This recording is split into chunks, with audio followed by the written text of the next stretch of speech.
All right, that is the sound of Valencia in March. Every March, it is the sound of Fallas, and that's what we're going to be focusing on today. Awesome. So welcome to Made in Spain, everyone. My name is Laura Senior Garcia. I am your co-host along with Nalini Sharma, and today we are focusing on the annual celebration of Fallas in Valencia. Laura, why don't you start? And first of all, what is a falla or fallas? Okay, so Fallas has a very interesting progression through history. So those of you that maybe have heard about Fallas, what you've probably seen, and you've probably kind of maybe seen on TV or kind of seen on YouTube videos or whatever, are these massive statues or sculptures that are made from different materials. They're very colorful, etc. But I just want to kind of walk our audience through like where it comes from and what is an actual falla. Okay, but we should mention that it only takes place in the Valencian community. This is, so if you, we both recommend that you should put it on your to-do list if you're going to visit Spain. It has to be in March, but you also have to go to Valencia. Yes, there are other places in the Valencian community where you can go and see fallas, but it's just not going to be as spectacular. It will still be busy, there'll still be a lot of lively streets, etc., but you won't have that same feeling as in Valencia. The fallas are truly Valencia. Yeah, so don't go to Madrid and expect to see it. No, there is no fallas. There are no fallas in Madrid. There are no fallas anywhere else outside of the Valencian community. And for those of you who may want to experience it, the dates are actually the whole, let's say, festival starts on the 1st of March, and it culminates, it ends on the 19th of March. The fallas themselves are actually up from the 14th to the 15th of March to the 19th. You can start seeing them put them together on the streets. But anyway, we'll get a bit more into that later. Okay, so let's do a little bit about the history of fallas. So very, very interesting how this developed, because from the medieval times to the 18th century, what it was is that Saint Joseph, which is also the Father's Day here, is the day of Saint Joseph. Yes. That's the 19th of March. So Saint Joseph was, I believe maybe still is, the saint patron of carpenters. Right. So on the 19th of March, which is Saint Joseph's Day, which is also Father's Day, the carpenters in Valencia would take out all their old pieces of wood that they hadn't used that year. You know, the winter's over, it's kind of going into a new season, going into spring, etc. And they would put like a little bonfire together and just burn it off.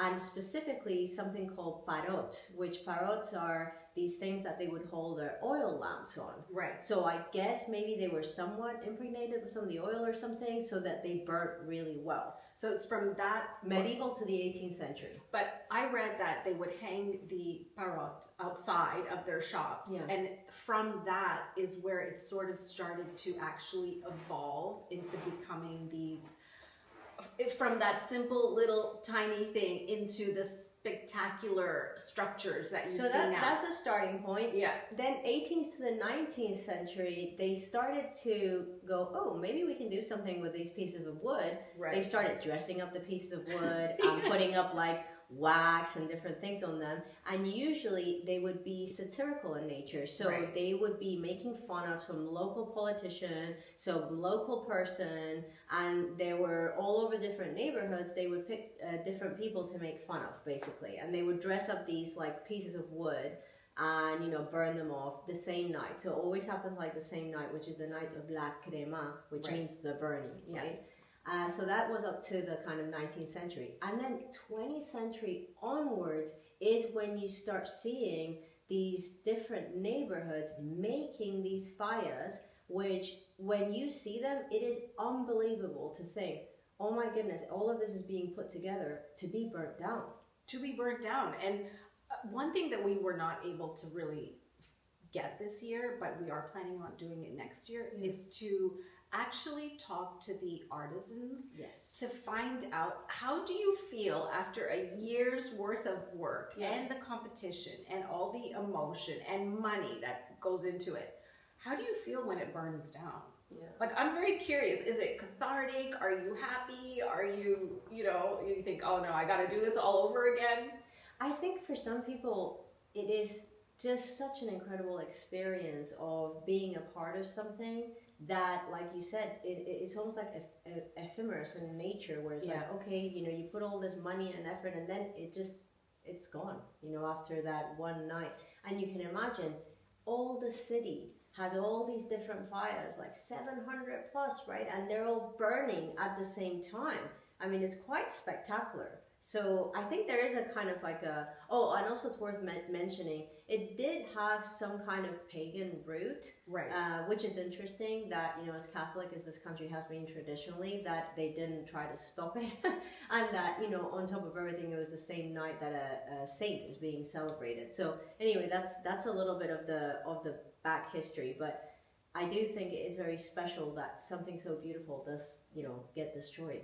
And what I found with a lot of these festivals or traditions or things that are celebrated is that there's never really a clear answer as to when did it, you know, there's an origin to it, there's a history to it, but then it just sort of slowly starts to evolve. And I think what's happened with, you know, the Fallas, for example, it becomes something where it brings in a lot of money. And now you have artisans who've gone through, I mean, I don't know, but maybe there is a Falla University. I'm gonna think maybe there's. I'm not sure if there's a university. How do you learn to? There's certainly there's a number of things happening there, but there's certainly like an incredible kind of craftsmanship that comes along with it. Because you saw them. I mean, absolutely gorgeous. Don't you think it would be passed down from I'm sure one generation to the next? It's a very, very tradition-oriented festival. So I think one thing that's just worth mentioning, I do think in terms of the meaning of it for a lot of people is about, you know, this kind of partying. And if you think about the timing, it's before Easter. So even though it's not Mardi Gras or Carnival or anything, it's this kind of partying and, you know, thing going on, and then all of a sudden it's like you go into Easter, which is a very serious holiday here, right? So that's a little bit about that. So Nalini, why don't you tell us a little bit about which Falla won this year, and what happens to the Fallas that win, and what does that look like? You know, is it a competition? It is a competition, and that's what people should know. So you have the major Fallas, which are in the competition. Then you also have sort of minor Fallas, and this past year, I don't know if anybody saw it, but it's the one with the woman's face and the flowers. So beautiful. That wasn't actually a major Falla, that was a minor one, but that almost became the emblem of this year. So the one that actually, so there are about 800 Fallas, big and small. There are 20 different sections that you can compete in, but the one that won this year, it was put out by, I'm going to try to pronounce this properly, Convento Jerusalem Matematico Marcial Commission. Wow. Okay, so they won in 3 different categories, and that Falla cost 250,000 euros. And the name of it is Or in Valencian, or which is gold, or oro in Castellano. So awesome. that's the one that won, and it. I mean, it's hard to describe because it's not one thing. It is just a collection of different stories. So it's a man and a woman, and they look sort of fairy-like. They're different shades of gold, but then if you sort of walk around and you inspect every little area, they have different stories and different things. So unless you see it in person, it's really hard to take it all in. But the Falla that wins is also spared being burnt. Yes. So it's like indulted, right? Yes.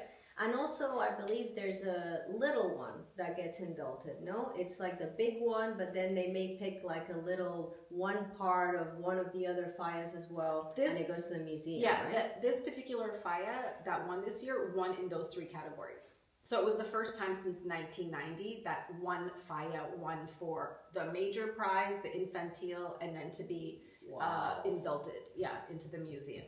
Awesome. So, I mean, maybe it's about the amount of money they've spent too. I mean, €250,000 euros. It's a lot of money. And that's not even like one of the most expensive ones, because I know from the research that we've done, they have had Fallas go up to almost €1 million. Yeah. So imagine that, right? You put €1 million into building this incredible piece of art, and then it gets burned.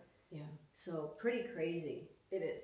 but beautiful. Yeah, At the same time. it is beautiful. I really recommend to our listeners that to get that visual picture of what they look like, go on socials, go on, Google just like Fallas Valencia 2025, and you will see these images of these beautiful, the one that Nalini was talking about where it's the lady's face with flowers all around her head is absolutely gorgeous. And one of the minor fallas actually was, it said the slogan, Valencia is on fire. Yes, which is the name of our episode today.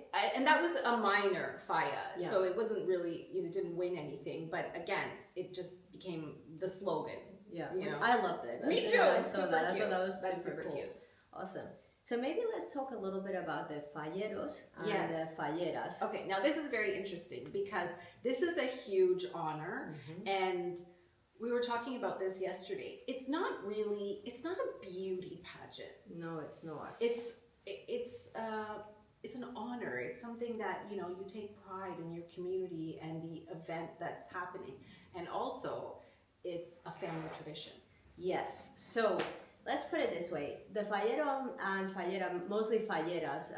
The men do get involved, but it's mostly related to the women. So there's one fallera for each falla, like the representative of that falla. The fallera mayor, which means 15 years plus, Right. And the fallera infantil, which is the one that's the under 15 years. Right. So there's always like a young lady under 15 representing the fire and someone over 15 representing the fire, female. So it's really interesting because the way they get selected is, can they represent the neighborhood, because each fire belongs to one particular neighborhood. Can they attend all these events? Because there's events going on like the whole year round that the falleras go to. Yeah. And also, do they have the economic ability to, buy the dresses or have the dresses to be handed down from... Okay, so what would a dress look like then? So the dress, interestingly enough, is based on what the Valencian noble families would wear in the 18th century. Okay. So I don't know why, but it hasn't changed. And the way the material and the brocades and all of this beautiful material, and they basically are fully covered, like socks and everything. I mean, I think the only thing they're showing is their hands and their face, so which is quite interesting. And there are lots of different layers, so they look like almost like if you picture like what the royalty would wear, but with some very unique things. Okay. So for example, they wear their hair in this like almost snail. If any of you have watched Star Wars, yeah, like Princess Leia sort of thing on the sides, and it's super intricate to make those as well. It takes them hours, to get their hair done for that. And the dresses also are decorated usually with silver or gold thread. Okay. And they can range on the lower range between 1,000 and 2,000 euros, and on the higher range upwards of 20,000 for one dress. Now, the week of the fallas, they've got to have at least 2 or 3 dresses that they're getting changed in and out of. Wow. So sometimes they are handed down by let's say, oh, your sister was a fallera or your mom, and it's super well preserved. But a lot of times, as you can imagine, when they get that honor, it's like, oh, I want a new dress. Of course. So it's very, very unique. And then, out of the whole of Valencia, there is one fallera mayor picked to represent, and one fallera infantil, the whole city. Wow. So, and that's a really big deal. Because they have to be able to do this speech of acceptance in front of everyone. Wow. And supposedly address humanity. That's the way they describe it. No pressure. Dial in, address humanity, represent Valencia. What is amazing to me is that these are traditions that have been passed down, that they haven't really been modernized into, where it is a beauty pageant. It's more of, it's an honor to represent your community and then to go on and represent the entire community of Valencia. And imagine, it's a super big responsibility. So again, they have stuff they have to do through the year. They have to address people. They have to take pictures with everyone and all this kind of stuff. And then, of course, there's, partying, because there's a part of that. And then having to get up the next day and do it again and look your best. It's pretty intense. From the moment it starts to the night of la crema, it's 19 days. 19 days. And it didn't start off as 19 days. It was much shorter, but over time, I think people really wanted to enjoy. We like to make the most out of it in this part of the world, right? So I will say there is a feeling in the city. There's a palpable energy. Oh, yes. To be there during that time. And you can't really describe it unless you're there. Yes, but book hotels, book restaurants, book everything you need to book. Yes. Way in advance. Yeah. The hotels sometimes get booked like a year in advance. So I'm not saying you're not going to find anything, but definitely plan for it. So let's talk a little bit about the mascletas, Nalini. Okay. I can't wait to hear from you on this. Okay. Now this is interesting because first you sort of think mascleta is a firework that you set off in the day. And the first time I heard it, I think from Benidorm or wherever. Actually, I saw it in Fallas, them doing some parade and just setting it off. And I thought, doesn't make any sense because it's 8 o'clock in the morning and it's just smoke. And how can you see the fireworks? Yeah, because I think the maybe other side of it is when people think of fireworks, they think of like pretty. Yeah, but that's not what it is. No. It's it's the traca, so it kind of rolls out into, let's say, a firecracker carpet of some kind, and then you light it, and it makes all these sounds like. I can't describe it, but the origins of it start in a little murky. One thing is for sure, people in the Valencian community love their fireworks, firecrackers. Obviously like to set things on fire. I don't know what's going on, but yes. But the origin of it is a little murky. So they think it started in the 18th century, back to the tracas of Almansa, which is a city near Valencia. Yeah. And then it just became sort of a celebration that, where it was a moving celebration, they would set it off and men would kind of walk behind it, maybe dance, maybe celebrate. But it wasn't really until 1945 that the actual mascletas, they moved it to the Plaza de Ayuntamiento. Yes. In the center of the city. So it's basically the town hall square. Yeah, the square. Yeah. And that was from the 11th of March in the mid-1940s. And from there, it just started to grow. So it was really from mid-March up until La Crema, the night. And now it's from the 1st of March. It is a stationary event, so you're not really following it as you go through the city. So in the 1986, that's when it started to be held daily from the beginning of March or so. And now it is in terms of the amount of gunpowder that they use. So in 2008, that was the largest amount of gunpowder that they used. It was up to 530 pounds or 240 kg. Every day? Or for the whole time? That was for the day. Like that's what you could say. And then the next year, common sense prevailed. Yes. And in 2009, they said for safety reasons, they decided to limit the gunpowder to 265 pounds or about 120 kg. So that's the limit. And what's interesting about it is that if you I guess you must have to have an ear for it because it has evolved. It's become a lot more electronic, yes, in the way they're able to set it off. But it is a solid 10 minutes. It's a symphony. Yes. There's a sound. There's like a music and there's an up and down. Yeah. But I want to ask you, because this was your first year. Yeah. How did it feel? Like, what was going through your mind? Because obviously you can try and mentally prepare for it and go, okay, it's going to be loud. There's going to be a bunch of things, blowing up. But how did it feel? It was actually really an amazing experience, and it's a little bit addictive. Yeah. You get there and you think, oh, it's just gonna be, some sounds, whatever, and we'll have a glass of wine or some little snack, and then go on with our day. But you kind of get there and you get into the excitement of it, and you want to be part of it, and then it goes off, and you think, more. I want more. Yeah, let's do it again. It is an adrenaline rush. 100%. And they do it again at night. Yes.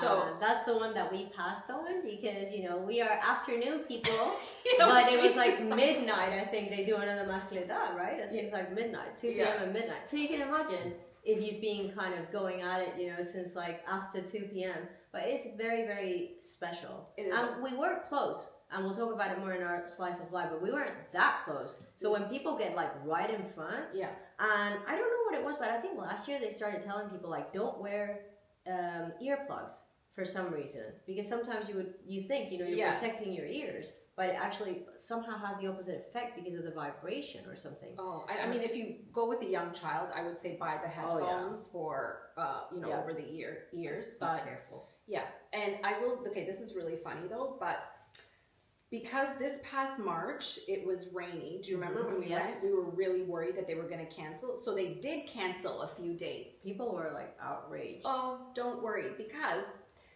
they're going to make up for it. When are they going to do them? Mother's Day, they're going to do. They're going to do it. Also, 2 more on the 11th of May and the 22nd of June. Do you want to bet that that's because they have to use the gunpowder? So because of they are not going to let people miss 3 days of they're fireworks. Making up for it. Absolutely. Official on the Valencian website. That is hilarious. So maybe let's talk a little bit about what the Fallas, because obviously as you have heard from what we're sharing with you, you know, it's a lot of money to put these Fallas together. It's a lot of money to put the mascletas together. Some of them I think get up to a couple €100,000 in fireworks. I mean, exactly. a day. Yeah. So you think, what? You know, first of all, who funds the Fallas? So the Fallas are mostly funded by the neighborhood. Right. They do all kinds of things to collect money through the year, dinners, raffles, this, that, and the other, and they fund it through that. The small Fallas can range between 10 and 50,000 euros to put together, the really small ones, and then the other ones can go from 200,000 to up to like €1 million. Right. So you can have very, very expensive Fallas. The Valencian government does help and they do support, but a lot of the actual Fallas are funded by the actual casas that are the ones that you know are in charge of their own falla. But the entire night, it's basically the month of March. Yeah. I mean, if you were just to add, it's the month of March. It brings in an incredible amount of tourism to the city and, I mean, money. Yeah, so estimated at about 500 to 700 million euros is what it produces for the city. And there's like 1 million plus people that actually visit the city for Fallas. So that's why we were saying, you know, it is important to book in advance. Also to think about that, imagine how many jobs that's generating, because like you said, this is not something that they start working on in March. These things are, you know, the whole year. The whole year. So there's people, artisans, people who are pyrotechnics, which again, that's a pretty cool job to have. Yeah. It's just like, oh, what do you do? Oh, you know, I basically specialize in blowing things up. So and also the events that are around it, and all the money is like obviously in fees, but also in the materials, in putting the whole thing together, and also in insurance in case of weather. So they do have like insurance that they take out on the Fallas. In case of like the weather, you know, because the last few years, March has been like torrential rain. Yeah, exactly. We've had some pretty weird Marches, you could say. And if people are worried about the safety, I have to say that outside of, I mean, just being careful with your purse. Yeah. I mean, you know, use some common sense and wear your stuff in front of you or in your pocket with a zip. It's pretty safe. Yeah, I would say so. I think the one thing to watch out for is I would not recommend going with a child that has any kind of sensory issues. Oh my goodness, to Valencia during that time. No. And you know, speaking from experience, you do not want to do that because it's not just at the mascletas. It's the whole city. Everybody's setting like little petardos, what they're called, firecrackers all day, everywhere, and you're suddenly like finding yourself going, you know, like like walking around, getting scared at different points. So and be prepared to walk as well. Don't think you can just hop in a taxi and get to where you need to go. Absolutely, because you won't. So Nalini, I want to ask you. So after seeing some of this up close, what do you think this means to the Valencianos? Actually, it gave me a sort of a new respect for the tradition to experience it firsthand because I'm an outsider, you know, looking in, and I have to say, I was so happy to experience, like I was like emotional when we were, we've become really good friends. Yes. And it was just really nice that the two of us were together to have that moment because you had never experienced it. I had never experienced it either. A much smaller scale in Alicante or Right. Benidorm, but just because my family is not particularly keen of like a lot of people in the same place at the same time. Right. Like, no, my brother's gone a few times and that kind of thing, but Yeah. I had not. So it was super emotional. Yeah, and we were together and it was just really nice. It was a really wonderful experience. And also to see the pride that you have just, where we were, we'll talk about that in our slice of life, Yes. but you have everybody. You have professionals, you have kids, you have families, grandmas, grandpa, everybody is out on the streets taking part in it. And this is a daily occurrence. So first of all, they've got a lot of stamina. Yes. Because It always blows my mind at Peñas, at Fallas. It's like, where do people get the energy from? You know, it's like, because it's not like 2 days. No, they go hard for 19 days. Yeah. But it was, I felt very honored. I felt very privileged that, I got to be part of it and we got to experience it together. And you're tearing me up. yeah, but next year it's going to be bigger and better. Like we might be there for 19 days. Yeah. Watch this space. Okay, so our slice of life is Yay. now.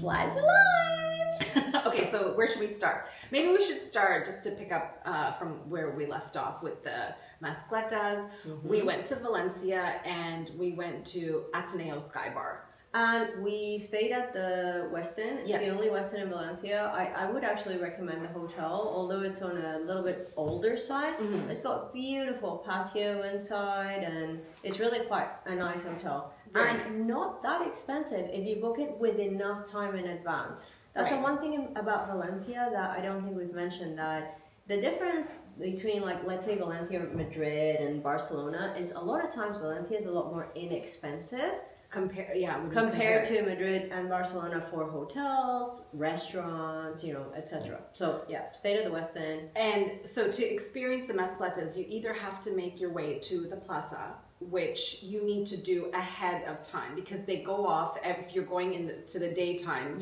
celebration. It is exactly at 2 p.m. It's not 2:10, 2:05. It's 2 o'clock they go off, which means people are probably there 2 hours before if you want to experience it street level. If you want front line, like you're You there have for to a go while. early. It's kind of like when you go to a concert and you want to be right at the front, you have to go really early. So, and it can be, it wouldn't be my preference personally because it can be a little bit claustrophobic because you've got all the people right behind you. Right. And it feels like maybe there's not a lot of movement. So we decided to take a slightly different tactic and book one of the big terraces, like Ateneo Sky, which is kind of a place that you can go for Tardeo, and there's a DJ. So how did that feel for you, Nalini? Like, did you like it? Do you think that was the kind of right way to go about it? I would say next year if we were going to do it because we were just kind of moseying along in the hotel. I don't know. I think I'm usually, in my mind, I'm the only person going to something. So there will not be a lineup. There's not going to be a crowd. Never. It's going to be a 2-minute walk, and then you kind of realize, oh wow, there are 25,000 people walking in front of me, and there's a lineup. And forget about taxis, forget about you Ubers. have to. 'Cause You gotta the walk. other thing is all the roads, right, are closed off. Roads are closed, so again, we got there. We end up spending a little bit extra to get into the 12 to 2. Mm-hmm. We arrived around, I would say 1:20ish, 1:30. We probably should have been there at noon, because people, even though they're not fireworks, so you see the smoke, you see the color, but even if you're staying further back, you can still see the colors after the fact. It's just that feeling of, well, I want to be first. Why am I not first? We sent my son probably 4 times to a VIP area, and I said, could you please just tell her we'll give her like I don't know, some money to Let let us in us in there. the VIP. Nope. Yeah. He was relentless with we could not get in. No. So we ended up going. We tried to bring our charm on, but it didn't work. Yeah, we went to the top patio area, which wasn't as crowded. A little further back. It was a bit cold. It was a bit windy. But what I realized is that across the street is a hotel, Amelia, and if we had booked a room in there, for the price that we paid, if we had booked ahead of time, it would have been either quite close or maybe just a little bit more to have a front line with your own private terrace. Yes. So that was just a learning experience. I mean, it was fantastic where we were. There was a DJ, we had some drinks, there was dancing. We would have stayed longer, but maybe not so appropriate for a 13-year-old. But he was still fully okay to be there. Like, Yeah. There were kids, there were babies. We didn't sneak him in No, there. there were babies in the pram, so it was fine. But Nalini and I were just getting into the Tardeo atmosphere and got very quickly pulled out of that. Yeah, with our companions. Yeah. So one thing I want to also mention about that again, if you plan to go and then just party or walk around or have a few beers or whatever it is you want to do for the rest of the afternoon, the atmosphere out at that time of the day is extremely good. It's really, really, I mean, it's amazing. And the other thing that I found really fascinating is that where we were, the police helicopter, there was a police helicopter that really watched the entire, I mean, the helicopter would hover over. It was relentless. It was the whole time until they set the messages off. Think about it, very crowded place, fireworks, etc. Yeah, so I think it was just watching out. Yeah, I think it was. I mean, when you are in that environment and you think that there's going to be all this sound that for a solid 10 minutes you can't hear anything else, I felt very safe. Yeah, so did I. Yeah. And fun fact that I think that's really cool, a couple of weeks after we were there, Forbes actually came out and named Valencia the best city in the world to retire in. Yeah, that's interesting. So, would you retire there, Nalini? Like, would you say if, do you think you would retire in Valencia? Or would you say to people that maybe from, North America or other areas, like, would you say it's a good place to retire? I would say so. I mean, I've been to different parts of Valencia as well, and they're really beautiful neighborhoods where you can be sort of just outside the city, but maybe 10, 15 minutes into the city. I don't know if I would retire there, but it would be really cool to have a little apartment that where we are, it's not a big city, and sometimes you miss that feeling of. And also just the cultural events, right? There's so many things. Yeah, that's the other thing. And since we are talking slice of life, I want to give tips and recommendations as well. So Nalini mentioned the Melia Hotel in the Town Hall Plaza. Yes. If you can get that, I mean, you're really in a great place for Fallas. So that's number one. The other thing as well is when you go to Valencia, if you have kids, or even if you don't have kids, but with kids, I think it's a pretty cool experience. They have the oceanographic, and it's this beautiful installation. They even have 4 beluga whales there now. Yeah. 2 of them came from Ukraine, actually. And they have the Science Museum. Yes, and it's an enclosure where they have all this marine life, but it's all focused on preservation. So I've always felt, I always feel a little bit off going to like a zoo or an animal park because I feel sad about seeing the animals there. But when you go to the oceanographic, you don't really feel that much because you can see that the enclosures that they're in are very, very well done, and like people, you can see that the animals are extremely well taken care of, and their focus is biodiversity and ensuring that some of these species continue to exist. And I think it's a very child-friendly city. Super. It has something for everyone. And Valencia typically has really great concerts. So here in Spain, like there's the concert season from, let's say June to August, September-ish. I don't know how many festivals, but there's a ton of music festivals in Valencia. And you get, A-list artists performing in Valencia. So it's easier and more accessible, at least for us, than to go to Madrid or Barcelona. Yes.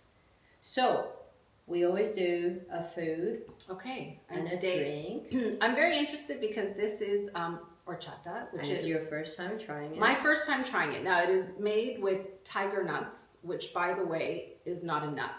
It's a tuber. So it's in the same family of a potato, a radish. Really? Yeah. They look like tiny little rotten potatoes. That's what it is. That's what It they has- look like. And it apparently was originally cultivated in Egypt, and you know, as migration, the Moors, Arab rule made its way to Spain, and this is a drink that is particular to the Valencian community. I don't think you'll find horchata anywhere else. No. So the tiger nuts in Spanish are called chufas, Yes. which is, I don't know why, which is a really funny name. Yeah. So we have our ASMR Yes. part of the podcast where we get to drink the horchata, and with the horchata we are eating fartons. Yes. Do you want to tell us a little bit about these fartons, Nalini? It's basically just it's like a sweet kind of croissant situation. And the typical way you do it is you dunk it in the horchata. Which we're doing right now. Okay, so- wait. First I have to try it because I've never Okay. tried it.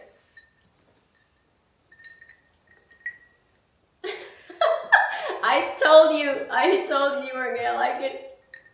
No, I don't dislike it. It's just, I don't know what it is. I'll try again. And again, I've drank horchata many times, but I can never get my head quite wrapped around that last taste there.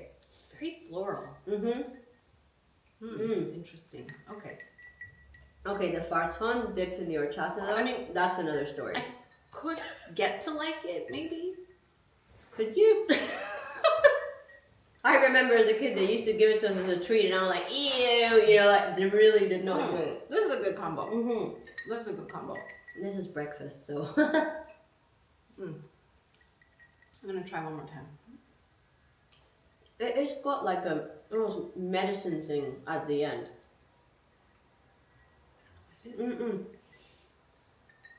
So, Okay, listen. I'm not Spanish, and I'm not saying anything bad about it because nobody's gonna come for me. But I don't dislike it. I can say it.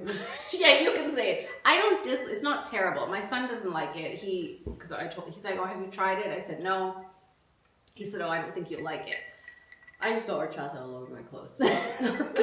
So now in Valencia they have traditional horchaterias where Yes. you go and they make it in the traditional way. We bought this at the supermarket, but it is, like you said, something that you would only find here. So, look out if you want some recommendations for the actual artisan horchata. We will leave that in one of our socials. But yes, horchata and fartons. Sorry, my mouth is still a little bit full. Fartons are quite delicious. It's almost like the shape of like a big churro, but yeah, it's just more airy, more it's flaky. It's like sort of like a croissant. So you would say that horchata is like the OG of, you know, like almond milk, It oat is, milk, all these honestly, different yeah. milks that are not milk. This is tiger nut milk. That's basically what it is. And apparently without the sugar, Which supposed to there's be, a yeah, tremendous amount of quite in healthy there. for you. So you dip something that is full of sugar in something that's full of sugar. Yeah. But yeah, you know, it's breakfast, so awesome. So, a couple more things that we just wanted to share with you in our Slice of Life. A few recommendations for those of you who are going to make the decision to travel to Valencia. So, for sure, if you're going to have the horchata and the fartons in the Alboraia area, Yes. that's where you will find that there. And restaurant recommendations. Wanted to do a shout out to La Taula de Yun, which is a Korean restaurant, Oh, authentic interesting. Korean restaurant, Okay. really, really delicious. And then the typical place to go for prawns and tigalas and all that is Marisqueria Cibera. It's Okay. been there forever and it's one of the best in Valencia. And last one that I actually tried with my husband not very long ago was Bar X by Ricard Camarena in the Mercado de Colón. And that's a really cool place. It's like nice. tapas, but kind of a modernized version of very traditional tapas, and they are super good. So that's Bar X by Ricard Camarena. And when we were there, we ate at Salvaje, Valencia, which, in my opinion, I would not recommend. No, I'm sorry, Salvaje, but it's Yeah. quite overhyped, I would say. And, you know, they kind of brought all the food out before we ever had our drinks, so there's a bit of something going on there. Yeah. And then finally, the Tardeo, the Ateneo Sky. Oh, that was super That fun. was super cool. Yeah. So, like, if you want to try that, I think you will really, really love it. Okay, Okay, so let me it's sit back. time. Let me get ready. I'm The ready. sentence of the day. Okay. So I thought for today, since we're talking about milk in one way or another, you know, and this is probably the first of a series because this sentence, it gets morphed into a lot of different things in Spanish. So again, as I said at the beginning of season 2, we were going to start smooth and go increasingly increasingly like a little bit more conflicting. So I'm going to say it in Spanish and you try and figure out what it means. Okay. So the sentence is, me cago en la leche. Okay, what was Me cago en la leche. something with your milk? So translation in English is, I poop in milk. That's what I wanted to say, but I didn't want to say it. Okay. So Spanish people, when do you think that they say that? Me cago en la leche. Like when they're really angry. Yes. Now, why in milk? Why that? I have no idea. But it's something that you will hear very, very often. Really? So like if, let's say for example, something goes wrong or gosh, you know, like the tire broke down in the car or something, and that is something people will say. Oh, I see. Like, Okay. guaranteed. But like I said, the first part followed by a lot of different things is very, very common here. And it's something that you would hear like your grandmother say. It's not like, you know, so it's something that you say in the moment out of frustration. like, oh, yeah, you know? yeah, okay. All right, that's a good one. Yeah. So I'm gonna listen for it now. yeah, you will hear it for sure. Okay, well, closing reflection that we wanted to share with you is Fallas definitely isn't just a festival. It's a full heart experience. You feel it with your heart, you see it with your eyes. It's very sensory, so super recommended. And it's something for the soul. Absolutely. Yeah, this was a great episode. Awesome. Well, thank you for joining us. Please remember to subscribe, and especially in the podcast platforms, because then you know you're not going to miss an episode. We would love to hear from you, so please make sure that you write either questions, comments, and the recommendations. Don't just use it for recommendations. We want to interact with our audience. Absolutely. And thank you for being a part of Made in Spain. Hasta luego.